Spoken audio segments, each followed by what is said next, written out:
14 de abril de 2020, chegamos esta terça-feira louvando a Deus porque Ele tem nos fortalecido. Nós agradecemos ao Senhor porque temos visto e ouvido sobre respostas das orações do povo de Deus. Pessoas enfermas que têm enfrentado dificuldades e a igreja tem clamado e o Senhor tem respondido. Quando nós pensamos em quarentena, imaginamos um período de 40 dias.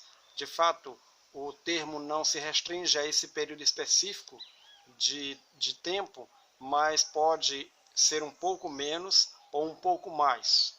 Os médicos recomendam quarentena pensando num espaço de tempo de 14 dias para que alguém possa passar por todos os ciclos de uma virose, a exemplo do Covid-19. Mas a Prefeitura de Teresina e o governo do estado decretaram aí uma espécie de toque de recolher até o 30 de abril, pensando ainda na possibilidade de isso ser prorrogado. Enquanto isso, a gente percebe que as pessoas ficam ansiosas para voltarem às suas atividades de rotina, voltarem ao trabalho, voltarem às suas atividades acadêmicas, poderem novamente se movimentar pelas ruas, e aqueles que amam ao Senhor e amam a igreja do Senhor também desejam estar se reunindo de forma física, de forma pessoal, nos templos, nos locais de reunião das igrejas. Seria muito bom se esse mesmo desejo e, entre aspas, essa mesma ansiedade se referisse à vinda de Jesus Cristo. Sim, a oração da igreja do Senhor deve ser Maranata. Ora, vem Senhor Jesus. Devemos ansiar pela vinda do Senhor e orar por esta vinda, crendo que assim como Ele ressuscitou e foi elevado aos céus, um dia Ele voltará. Assim como Ele foi elevado aos céus, um dia Ele voltará e nós, os que cremos no Senhor, estaremos para sempre reunidos com Ele. E nesse 14 de abril, eu chamo a sua atenção para Provérbios, capítulo 14. É um capítulo bastante rico. Ele diz, por exemplo, a mulher sábia edifica sua casa, mas com as próprias mãos a insensata derruba a sua. Mostra como a presença da mulher dentro de casa é importante para que a casa possa funcionar, para que a família esteja equilibrada, para que a família esteja em harmonia.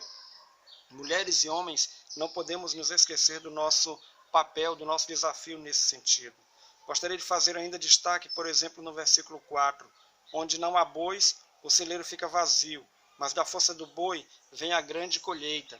Devemos nos lembrar de cuidar dos meios de produção, aquilo que são os nossos instrumentos de trabalho, aquilo que é o nosso ganha-pão, deve ser preservado. Devemos valorizar o local onde trabalhamos, os instrumentos que utilizamos, não desprezar os nossos colegas, para que, quando nós realmente precisarmos, possamos lembrar de que o Senhor foi quem nos deu o local onde trabalhamos e é Ele quem garante o nosso sustento.